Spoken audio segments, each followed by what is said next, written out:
I'm Nick Zeppos, Chancellor of Vanderbilt University. Welcome to the Zeppos Report, a podcast where I talk with the people shaping and helping us understand our world. My guest today is Chris Matthews, best-selling author and journalist that hosts Hardball on MSNBC. Chris has worked extensively in Washington, D.C., including bouts as a presidential speechwriter and a top aide to Tip O'Neill, Speaker of the House. He began his television career in 1994, and he launched Hardball 3 years later. Chris is the author of 8 books. His latest is entitled Bobby Kennedy, A Raging Spirit. Chris is visiting campus today for a chancellor's lecture that will engage the Vanderbilt community in a discussion entitled 1968, Revisiting the Year That Changed America. Chris, welcome to the Zeppos Report. Well, this is kind of odd, I guess, for you to be interviewed. Yes, particularly I've been doing this for by a 25 years. 25 years I'm on television every night. A third-rate college president. So let's start with the Kennedys. Yeah. When did you really kind of become fascinated by this family, and what have you kind of learned over the decades you've devoted to studying and writing about them? Well, I came from a Republican family, and I was probably the most Republican in the family going into 60. I remember the night that Nixon lost, I cried. But I had this other part of me that was thinking, Kennedy's got to be the most fascinating guy to meet. Nixon reminded me of my dad, sort of middle-class guy, regular guy, not the coolest guy in the world, just a regular guy who was the first one in the family to wear a suit, first one to be middle class, if you will. And so I really identified with Nixon in that count. But Kennedy always grabbed me as the guy, wow, would love to be in a room with that guy, and smart. And I watched, all through, I went to Holy Cross, which is very Catholic, obviously, up in Massachusetts. And I was there when he was killed. And I remember that day like everybody remembers it. And watched Walter Cronkite the whole afternoon. And I think it affected my life unbelievably. And I think it has affected many people's lives, maybe people especially who are on the Republican side of things. And gradually I moved away from my affection for Barry Goldwater because my dad was pretty smart. He's a moderate Republican. And he said, we do need Social Security. And we do need, or else we're going to end up with a lot of poor old people. Yeah. And, and we do, and I did come to realize we did need a civil rights bill because we couldn't wait around to change the Constitution. It would never happen. You can't get 60 votes today. Imagine trying to get 67 to get anything done. And so I became much more pragmatic, and the Vietnam War came along, and I fell pretty strong for Gene McCarthy. Actually, I went through the same kind of transition that Hillary went through, Hillary Clinton. She went from Goldwater to McCarthy, and I completely understand how that happens. They're both incredibly wry, sort of intellectuals. They weren't barn burners like Hubert Humphrey or Ted Kennedy. They didn't give loud speeches. They were kind of like your favorite professor, Rachel Maddow, sort of, today. Yeah. And I think that's what we liked about him because we had fathers who disagreed with us, who were all hawks. We didn't use the term then, but they were hawks. My father was a hawk, and he had been in World War II, and his brothers were. And they thought, here's another war, get out there, And there, along comes a guy who's our father's age, Gene McCarthy, who says, this war is not like your father's war. This is a mistake, and we've got to negotiate our way to end it. And then Bobby came along, but Bobby was always fascinating to me, and I'll talk about that tonight, I guess, with John Meacham. But what I like about Bobby is he sort of rode the crossover point. He was pro-law enforcement. That's why they named the building after him in Justice Department. He was a prosecutor from the time he was right out of law school at UVA. He was tough. He was very skeptical about the Freedom Riders. He didn't believe in civil disobedience. But then he was very upset with that judge who incarcerated through the book at Martin Luther King because he said it's a misdemeanor charge. He basically wouldn't have taken sides with black lives against the police. He would say good prosecutors and good cops are what makes justice work. That's the system. I get chills thinking about it, but that is what makes law and order. That does make a just society. Good cops.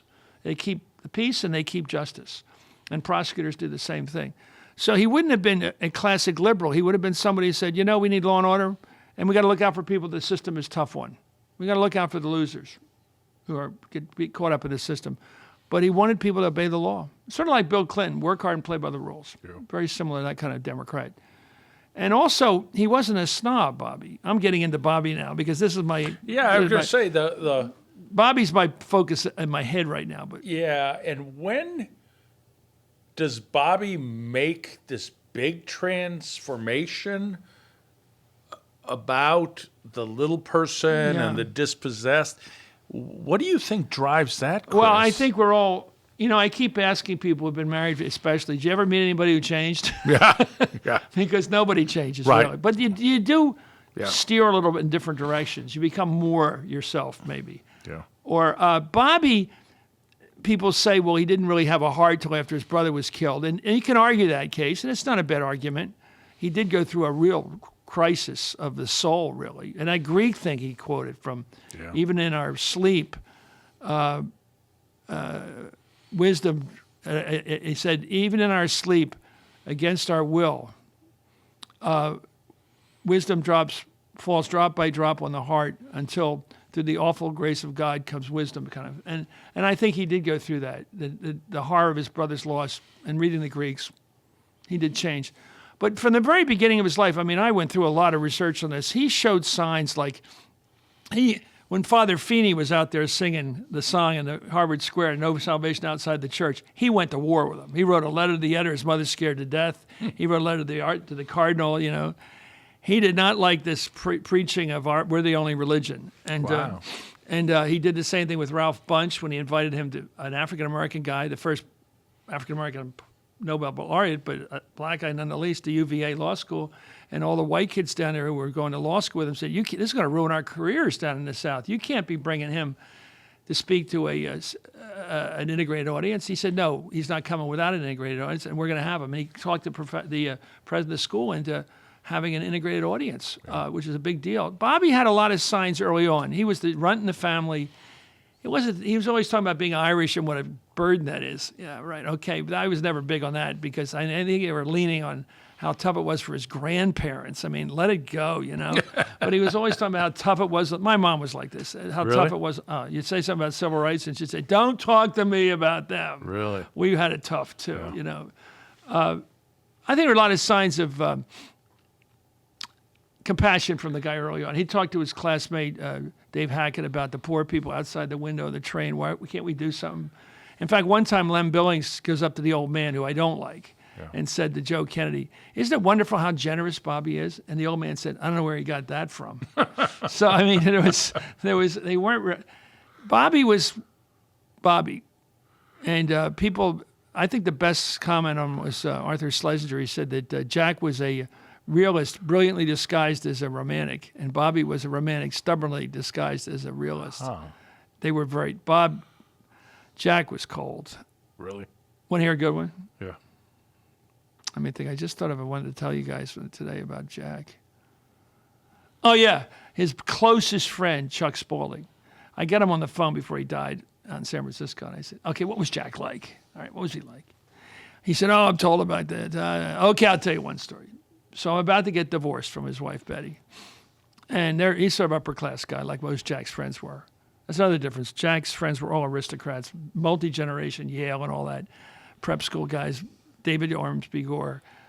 Bobby's friends were, like helicopter pilots. They're like Jim Whittaker, the mountain climber, and, Rayford Johnson. And he would actually have jocks and all kinds of friends, self-made people. John Glenn, they were his buddies.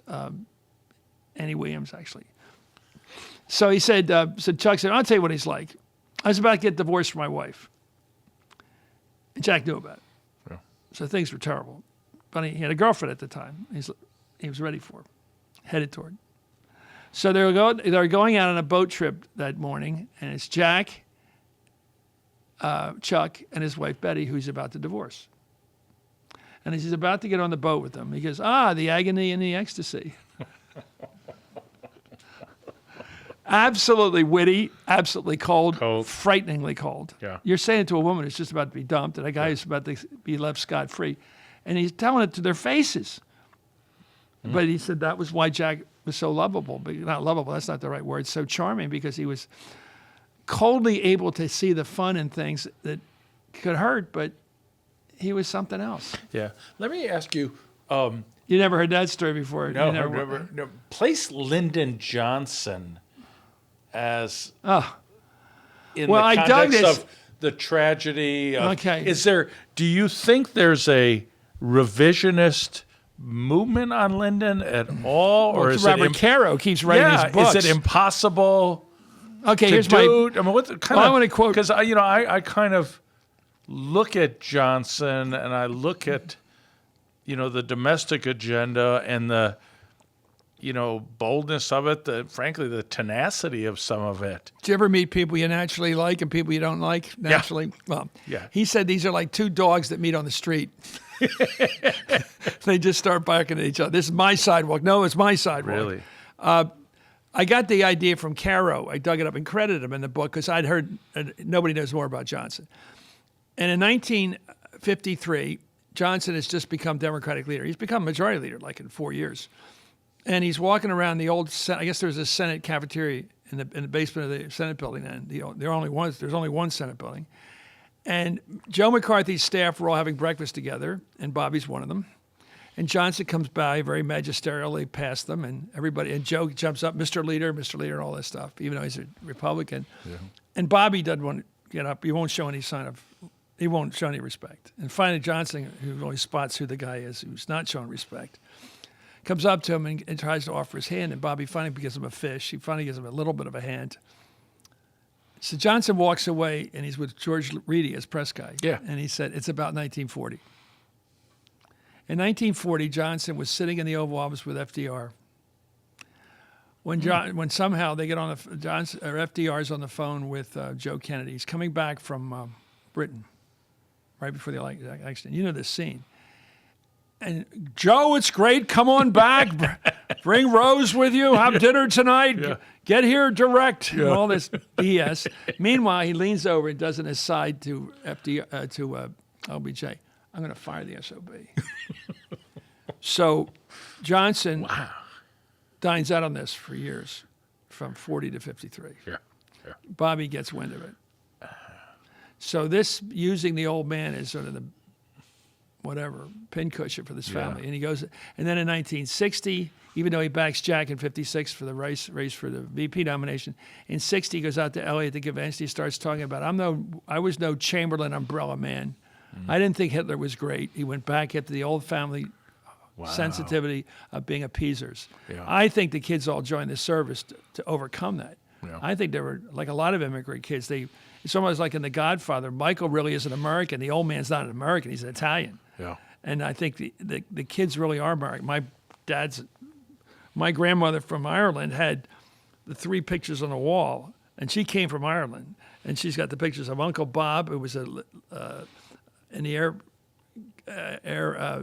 the Army Air Corps in Australia. Uncle George, who had a tank and liberated the camps in his tank. And my dad was in Navy intelligence in Philly. She had them all on the wall. Yeah. And that pride of the immigrants for the kids who served the country. Well, I think those kids, all of them wanted to serve. I mean, Joe got killed. Jack was almost killed. Yeah. And Bobby went in, gave up his chance to be an officer so he could be an enlisted guy, so he could get in the Navy as fast as he could. Yeah. And so I think they knew that Johnson was willing to use that. He also used Addison's disease, which was true. Jack did suffer from Addison's disease, and he was precarious. Should Johnson get more credit for what he did, Chris? Oh, well, that's a good question. I think Johnson got the bill through, the civil rights bill through, that Kennedy probably. Kennedy, if you read my other book on Jack, he was on the phone with Richard Daley, right before he died, trying to get a couple of the red-hot lefties in Philly and in Chicago. Because the super lefts, it's just like today, the Democratic Party. The super left all want to, they all want impeachment now, the 58 for, it's a joke. Yeah. And they all want single payer. It's easy to salute all this stuff. And they wanted some purer bill. Now, public accommodations is the heart of the bill. And Johnson, I mean, Kennedy had that in there. But these guys wanted more. So Johnson, he had to use the muscle of guys like Daley and the Cardinal in Philadelphia, Cardinal Kroll. I mean, he was using different people to try to squeeze the liberals to go along with it so they could get out of committee. But he was problematic getting it out of judiciary. Imagine how he would never have gotten it out of rules. Yeah. Comer or whoever it was there. I mean, Johnson could put the squeeze on those guys, and all the movies are accurate. I mean, I don't know anybody else who could have done it. Yeah, he gave the movies are great. I remember teaching the case of the history of the act, and he gives it to Emanuel Seller in the antitrust subcommittee in the House somehow to get the thing Seller moving. Was Brooklyn, yeah, he's a liberal. Yeah, Brooklyn liberal to. This is Johnson who does this eventually. No, he knew how to get the. I don't think Kennedy could have done it. I think it would have just dragged on, and it was such a big deal to say that you have to sell to anybody comes in the door. Mm-hmm. You have no choice. Right. The old day was, we have the right to reserve. That's going out the window in terms of race. That was a powerful bill, and my God, Johnson did it. So you start out then on, working on the Hill, and you're on the Senate side originally. Yeah. And what is your recollection of bipartisanship and, just kind of spending time together? I had a member, and I've heard this from other members saying the worst thing that ever happened was the invention of the airplane, because we used to hang out. What was it like when you were there, Chris? You are so smart about that, because with the invention of the jet, and then the Congress decided to basically make all trips home free, all paid for by the government. You'll have guys like Rostenkowski going to Chicago every weekend. Yeah. In fact, Rusty would say, I'd rather be in the plane going back and forth than in Washington. I'd rather just go home and come back again. In the plane, at the airport, than stay here. And guys like George Miller and Leon Panetta would all commute every week home. They go back Thursday night, come back Monday. They left their families back east, out west. And Pete Wilson used to do it. I talked to him one time. How tired it gets just going back and forth, but you have to do it because people expect you home. Yeah. I guess if you're Hawaiian or something, you get away with it, but you got to be home all the time. So therefore, you never have a cookout with the other guy. You never make friends. You never have a social life in D.C. It used to be like Mr. Smith Goes to Washington, where Claude Rains and Jimmy Stewart would get on the train from Wyoming or wherever it was, and take the train to Washington, which took a couple days, and then you stayed put for the session. Yeah. And during that time, you hung out with your colleagues. I mean, Kennedy was buddies with John Sherman Cooper because he was an elitist. That's kind of Jack's kind of guy from Kentucky. And these friendships are formed. And usually wives. That's why I'm a big believer in junkets, Codels, because inevitably the first couple hours you eye the person from across the aisle. I've been on a bunch of them. And you know it's going to stop. You know you're going to be friendly with them by the end of the trip. You just know it because you've had a few drinks and you're seeing the world and there's nobody else watching you. You're completely in that world, traveling bipartisanly. I've done it I've had great trips when I was with Tip, because the best ones was when he wasn't on the trip. Yeah. He'd put me on the trip. That's what I wanted. That's what I wanted. But you were mentioning how people got along. Senator Edmund Muskie, maybe one of the great legislators of all time, he would form a budget each year with Henry Bellman, the ranking Republican on that budget committee, and they would have the same numbers, the same totals for spending, revenues, borrowing, the same numbers for each of the 13 functions of government. And they would negotiate them and come up with the numbers. Yeah. And couldn't do that in the House. The House was always partisan. But then the House members began getting elected to the Senate, and they brought the House with them. I think so you really do believe they brought that partisanship over with them, which is everything's a war. Yeah. Everything has to be a war. If they say this, you got to say that. And then there's no negotiating anymore. I'm not sure President Trump's any better at it than anybody else or any worse, but you don't see, for example, Speaker Ryan now, you don't see him talking about anything on gun safety. Yeah. Anything, really. And you're saying the same thing with Mitch McConnell. They think the smart politics is to do nothing. Yeah. Did you ever think that Boehner and Obama would do a grand bargain? I mean, did it? Yeah, we always thought so. Did it ever say this could happen? Well, we always thought that they would cut a deal, because Boehner's a good guy. Yeah. He really is a good guy, and he's not an ideologue. He's a regular, what we used to say in the '60s, bourgeois Republican. He's just another. He's a business guy from the main street. He's just a regular guy. They'd make the deal, and by the time Boehner got to the gates to head up back the hill, his chief of staff had already told him, this isn't selling with the Freedom Caucus. Yeah. This isn't going to sell. Yeah. And, well, it's got to sell. And I wrote a book. One of my books was Tip and the Gipper about these two guys. Yeah, why did that fought work? all the time, but they always recognized there was a deadline. The bell rang and they'd cut a deal. Yeah. And they pushed through a tax bill that cut the tax rate down to 28 top. Yeah. And with all the loopholes plugged, they had an immigration bill which, had it been enforced, would have been perfect for today, because it was both it allowed for that terrible word, amnesty, to being sarcastic, for everybody that's been living here, but it also said no more hiring illegally. I mean, it was both about the worlds. They never enforced the second half of it, the hiring requirement. Right. So the verify. But they did it, and they also passed budgets, and they. I think Tip was very helpful to Reagan in ending the Cold War. I mean, when he went over to visit Gorbachev first with Rostenkowski and Bob Michael, I think, they went over and represented Reagan. They said, when you deal with the Congress and with the American government, deal with Reagan, not with us. Wow. They said there's not going to be some double dealing with us, and no more like Netanyahu pulls that stuff. Right. None of that stuff. So they stood as you got to go one- direct, one president, Yeah. one leader. And they also said, Tip also said to him, and believe me, this guy really wants to reduce nuclear weapons. He wants to do it. And he did. He really wanted to do it. Yeah. And so there's great stuff. They did secret stuff with Tip and Reagan when they wanted to. They're both Irish, and Tip was very concerned that they got Maggie Thatcher. Tip wrote a letter to Reagan saying, I won't tell anybody about this, but would you tell Maggie to get this thing going? Yeah. Because she can do it. And they started the whole thing toward Good Friday. And that's amazing. I mean, they got along in a way that mattered. Was it temperament that did it? It was age. They were both in their 70s, and this was the last show.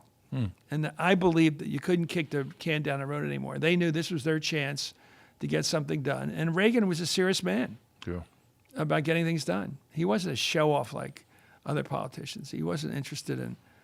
He knew how to use the show to get the job done. Yeah. And we all came to respect him. We all looked up to Jim Baker and Schultz and those guys. They were heavyweights. Right. And they always...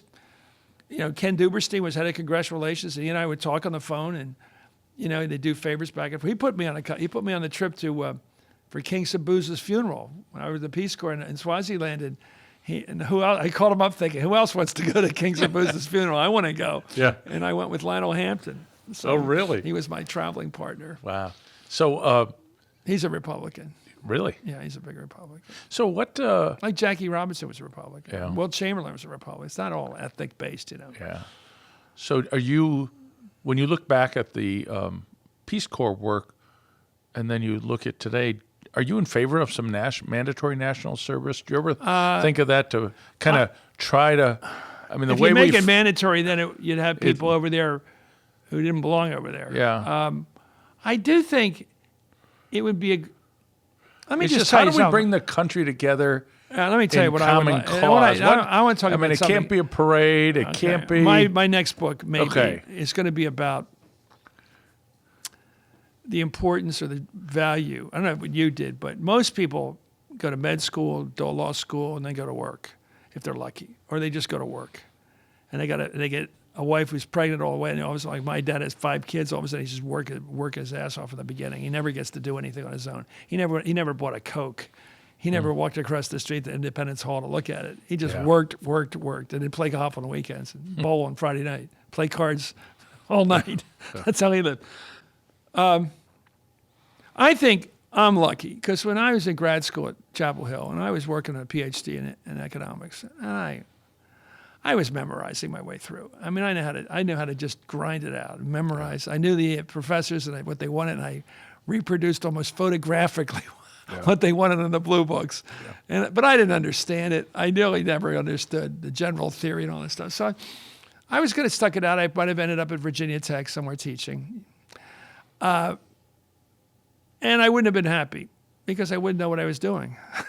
So I was facing the draft, and I was up in Montreal. This is something kids today don't know what it's like. See, you basically face a big decision in your life.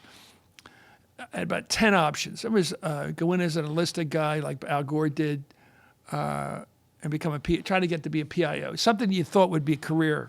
You get risk, you're going to get shot at, but at least you're learning how to write. Right. You're not just getting a rifle. Yeah. And I understand completely what Al did. He also was trying to help out his father, I think. But I thought of that, and I said, I'm going to get in that enlistment. And the guy will say, sure, buddy, yeah, we'll make you PIO, fat chance you're in the infantry, But he get me crazy 4 years in that, and then I got, take your chance on a draft. I'm not going to do that. I'm not going to go in for a year as a draftee. Nobody wants to be a draftee. Yeah. And then I thought about public information, a national health officer. I thought about teaching high school. I thought about Vista. I'm going down a list. I'm sitting up at Montreal, and I'm thinking, this one option, the Peace Corps' got adventure. It's overseas. It's patriotic. It's idealistic. It's got everything I want. Yeah. And I spent 2 years in Africa, and it was changed my life. Really? I did everything. It's a book. What was it like to be there? To be out there all on your own. When the country here was great, because we went from the March on the Pentagon in 1967, which was like the thing this weekend, totally positive. Yeah. Nuns and young people and some old lefties with their damn card tables and their. I can't stand the old left, and they show up and try to exploit these things. These old guys like Bernie, they all show up. Oh, they're just exploiting the war thing. They don't. They just. I know what they with their Russian hats on. The whole thing. And I go, give me a break.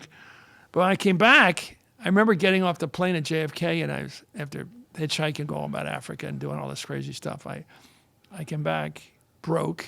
Obviously, my mother said, "Don't you have any money?" I was in the Peace Corps, Mom. We made $50 a month or something. What do you think? I noticed the working class guys, had long hair. It's just a little thing I noticed when you get off the plane. I'm looking at the guy handling the baggage, all had long hair, real long hair. I said, that's college stuff. Yeah. What's that about? So the country had gotten a little baroque. Right. And I realized that I'd missed the best thing to miss. Yeah. It was 2 years of, Kent State, Cambodia, all that horrible stuff. People were really bitter. Yeah. And by the time and it was not bitter when I left. Because what happened was the Democratic Convention in 68 was the beginning of the really bad times, which we're still sort of living through. This division between town and gown and working class and college grad and high school grad. That bitter thing really got started in the late 60s with the hard hats against the long hairs. Right. And that hasn't changed. It's angry today. But and elitist too. Elitist first to anger. Well, but how? But it changed my life. I mean, how do you explain Barack Obama getting elected in 2008? And I think the country, from my little corner of the economy, was about to go into the Great Depression. Did you know that? Oh, yeah. I saw it. I mean, what do I know? All I know is every bank was freezing up, including our bank. I think we're still buying in my house. But. Yeah, I will tell you, I think it, and I understand, it's remarkable well, it all to happened me. Right before the election. Yeah. And then he gets reelected with a pretty high unemployment rate, which, the whole, misery index, take the unemployment rate. I think he's the only guy to go down a second term in his numbers. But why how do you explain his two elections and then Trump gets elected? I mean, what's your theory of America that tells me? It's the fix. Everybody who votes fixes what they got. They fix the problem. So Hoover was too stiff, so we bring in a guy willing to do anything. Mr. Upbeat. Bring back booze, the whole routine. Yeah. Loosen up. We had Truman was a little crooked, so we brought in Ike, the military guy. He also was stuck in Korea. He says, I will go to Korea. Hell of a statement for the guy that received the Nazi surrender. Yeah. Hell of a statement. Yeah. Ike was losing a few steps by 60. We bring in the youngest guy. Johnson gets stuck in Vietnam. We bring in the ultimate fixer, Nixon. He's going to fix it. I didn't vote for him, but I can understand. I thought he was a better bet than Humphrey to get us out of there. We brought in Carter to clean up the mess after Right. Nixon. We brought in Reagan to bring strength after Carter's perceived weakness. We always fixed the problem. Now, it's not every election is simple. I mean, 2000 was a draw, basically. That was Ted Olson won that election. Yeah. He did that. Yeah. I think in 2008, what we wanted was a smarter, more intellectual president from a adult, a guy that had been manipulated by Cheney and the Neos, and who wasn't smart enough to be president. And so we brought in a guy who's really smart. And I think the ethnicity of being an African American was way offset by his immigrant parents, by the fact that he has a father who was an African immigrant, basically, not as African American. I think people really saw a nuance there that may not have been, if he'd been Joe Black or George, what his name? Say he was James Washington. He was an African American guy with a classic sort of intermigration background. I think it'd been harder politically. Yeah. I was talking to somebody at Job Outcome the other day saying, what is that about, that experience, and why does it seem not so positive? And she said to me, this young woman, MIT undergrad, Harvard Law. And I said, what was that about? Because it doesn't seem to give you that bounce, she was Caribbean, that you get coming off the islands, that positive thing you get from Colin Powell. And it's always upbeat. And she said, because the people weren't going to, they were going from. Yeah. And that's powerful. And I said, you can't say it's faster. I said, you get the job. Huh. That is so smart. That explains so much to me. Going to Philly and living in crappy North Philly was not theirs. It was just deliverance from where they were in South Carolina or somewhere. Anyway, I think we went back to the resentment of the elite in 16. I think the people really resented the elite. I think they resented the winner's circle that Hillary Clinton seemed to be in, surrounded by successful Hollywood people and singers and everybody enjoying their meritocracy. And there were people who weren't benefiting from that go, wait a minute, why are they celebrating? What's this party I'm not getting invited to? Yeah. And you look I had 3 of my brothers voted for it. And the Hillary thing, too, is absolutely, to me, a surprise. Yeah. The level of antagonism. Would Biden have won, or he would not have passed the elite Democratic Party? Yeah, they would have left. But in a general, he would have been great in a general. But how do you get through? Joe Biden's problem today is how does he get through Iowa? I was just talking to Scott last night. How do you get Scott Pastrick, our mutual friend? Can you win with thirds? Yeah. Can you pull a third in Iowa and hang in there? 3 tickets to New Hampshire, Yeah. And then can you come out of New Hampshire with a second or a third? Can a Biden keep going with seconds and thirds against somebody who's really got the hot hand like Elizabeth Warren, who may not go the distance? Can he beat her in the long run? Yeah. Like a Mondale beating a Gary Hart. Yeah. I don't know. I think today it's so quick. You come out of Iowa, and the next day we all agree there's only 2 or 3 candidates left, maybe just 2. And then you go to New Hampshire, there's just 2. And then you get down to South Carolina and get whacked because usually the winner of those 2 will lose in the South, someone of color, and then is Kamala Harris seen as an African American to the people in South Carolina, or to someone like Bernie. I mean, the one I can see today winning is Elizabeth Warren, just because I think the left is on top right now, and I think she will have some problems in the general. But then I also think Trump is going to have a very hard time picking up any new states. So he has to hold pretty much all the states that he won.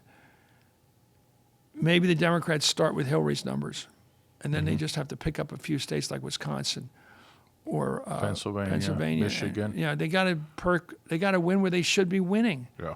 I think if Sherrod Brown had been on the ticket with Hillary, I think they would have been covered in what I call the Scranton-Oshkosh arc, because that arc was overlooked. Yeah, big time. And it's interesting when you look back at the 2008 election,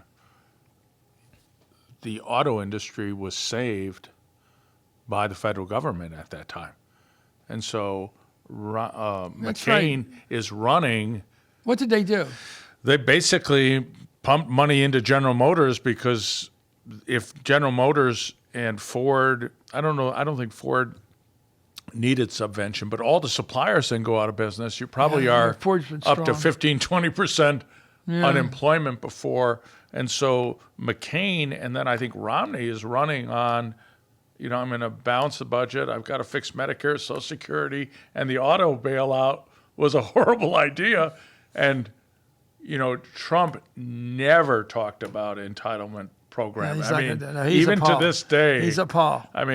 Okay, you're in Pennsylvania. You're 60 years old, you're 70 years old, you're 80 years old, you're even 50 years old. And you're working at some place in Scranton or Erie. And you, what do you care about? I know this stuff. As Bobby Casey once said to me before his dad died, he's in a hospital with a heart replacement that's falling apart. He's got a lungs replacement falling apart. And he says, when you're sitting in that hotel room or that hospital the last year of your life, there's no newsreels playing on the wall. Yeah. You're not famous anymore. Yep. You're just dying. Yep. And he said, all you got is your family, God, and your health insurance. Yeah. That's how basic life is for most people. Yeah. God, family. So what's a family in Scranton care about? You want your kids to live within driving distance. You don't want them to go away to California or someplace. Wow. You don't want them to go away because all you got really, your nest egg is your family. Yeah. And what else do you care about? Social Security, Medicare. Yeah. You earned them. Yeah. And so Trump is so aware of that. Right. Don't mess with that. That's basic bread and butter Democratic politics. Yeah. And luckily, but you got Tim Ryan out there, or rather Paul Ryan out there, not Tim. Yeah, not Tim. You got Paul Ryan out there. He's reading his Ayn Rand books and studying Atlas Shrugged, thinking how he's going to take away these entitlement programs. Yeah. And McConnell treated it like someone put a radioactive isotope. He is like, keep the strontium 90 away from me too. I it's thought such a kill. It's the third rail. Yeah, it always will be, because my dad, who's a Republican, as I said, when he got Medicare, he was in heaven. It was the first time in his life he got anything free. Yeah, anything free in his whole life. Yeah, he loved his doctor's appointments. Yeah. He had them all lined up before he died. He had them listed that he liked going to the doctor. Yeah, attention, service, and it's you. I had a really good friend who he loved it. He really good friend and mentor, and he was, we got a balanced budget, and he was, CEO and really a talented individual. And then he had knee replacements, and he hit the Medicare button. And he was doing penance with people. This is the greatest thing ever. I didn't even have to pay 10 cents. I'm in rehab, and so true. And I think Trump, you look at those states and the margin. Yeah, he would never be Paul Ryan. And I think I don't think he'll win again, because I think he can only win once on one message. Yeah. You can't win again on the same message. Yeah. You can't run on resentment, which he was brilliant at. Yeah. The second time, I think Reagan ran on Carter's weakness the first time. The second time he ran on Morning in America, optimism. Yeah. Nixon ran the second time very effectively on peace. Yeah. That he had made peace with the Russians, the Chinese. It was all brilliant. Yeah. And Trump has to come up with something that's different and to take on it, whether it's Warren or whoever it is. I would run Sharon Brown against him, but just because he may be a left guy on policy, he doesn't look like one. Yeah. Yeah. He went to Yale, by the way. I said to him once, I was at breakfast with him a couple weeks ago. I said, funny guy. And he said, years ago you said you're not like some Yale guy. And he goes, I did go to Yale. Yeah, I know. But I said, you don't talk like it. And his kid went Rob Portman's son went to Yale. Yeah, well, he's not. I was fascinated. It's like, we're against all these elites, but yet.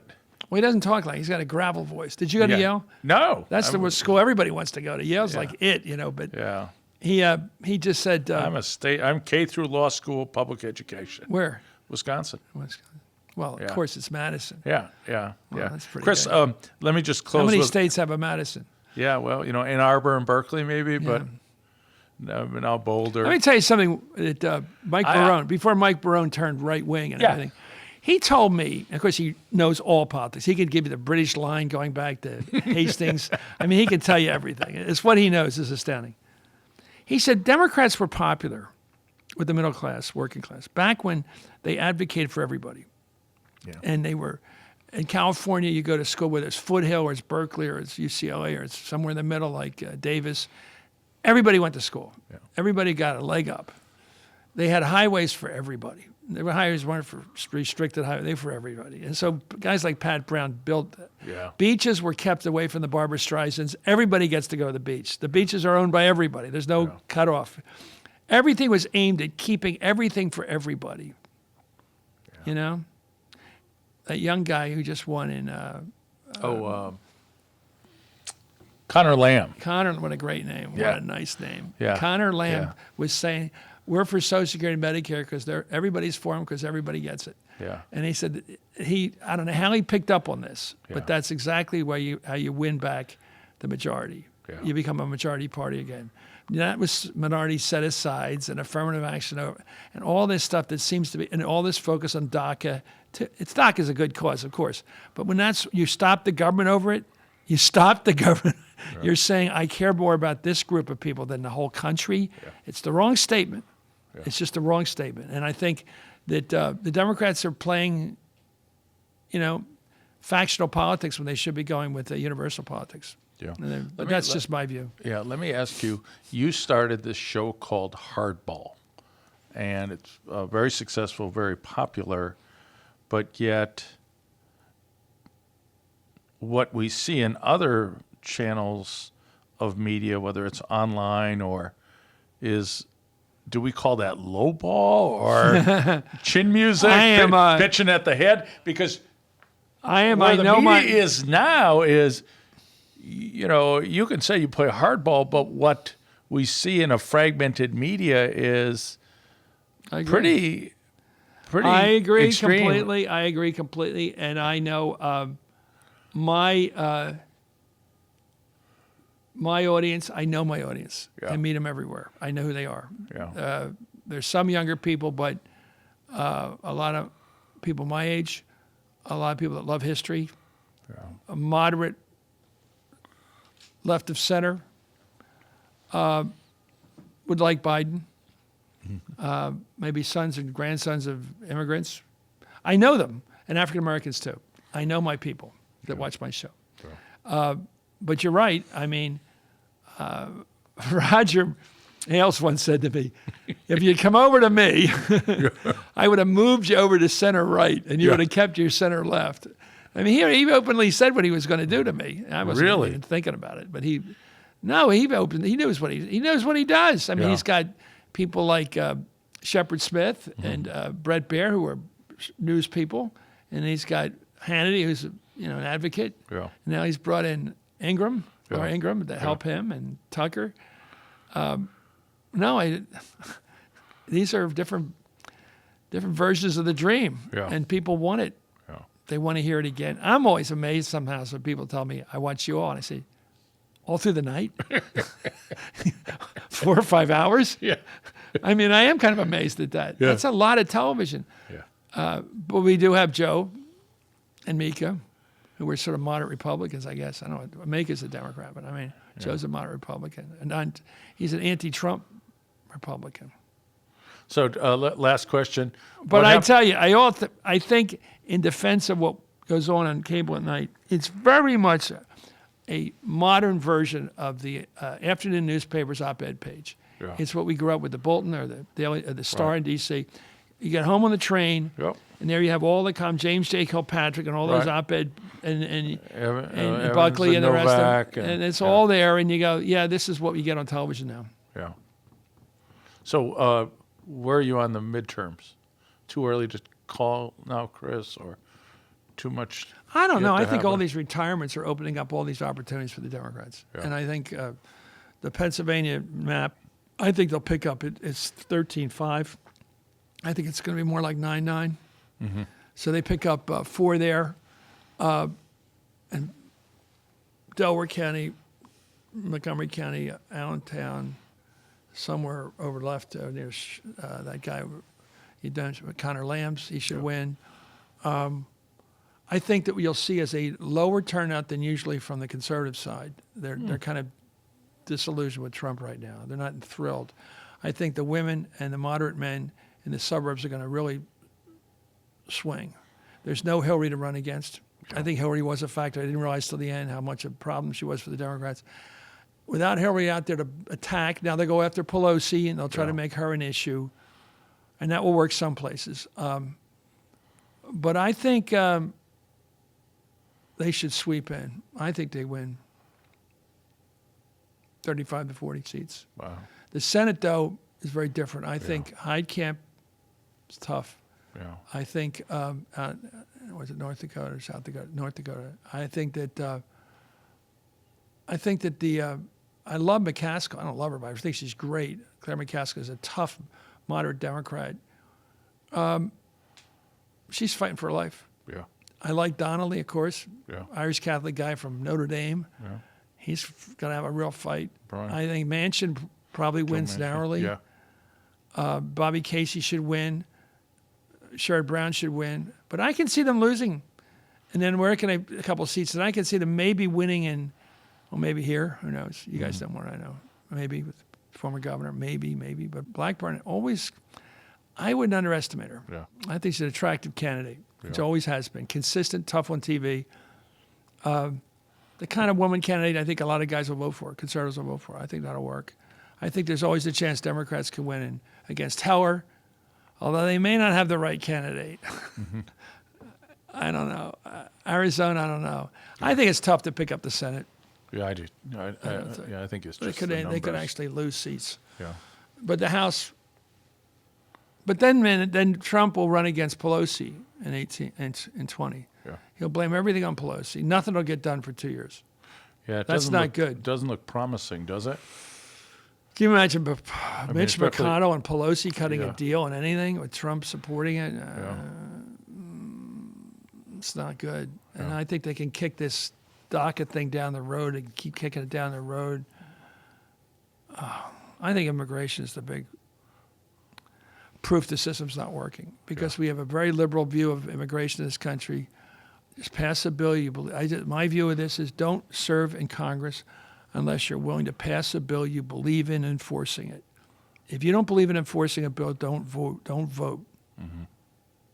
And they don't want to do it. Goes back to your work with President Reagan and Speaker Tip do O'Neill. it. Don't pass a bill you don't believe should be enforced. Yeah. All right. Chris, thank you for visiting our campus today to share your knowledge, insight, expertise with faculty, staff, and students. It's an honor to have you here at Vanderbilt. Thank you, Mr. Chancellor. You can download this and other episodes of the Zeppos Report at vu.edu/Zeppos-report. Chris, thank you. Thank you, sir.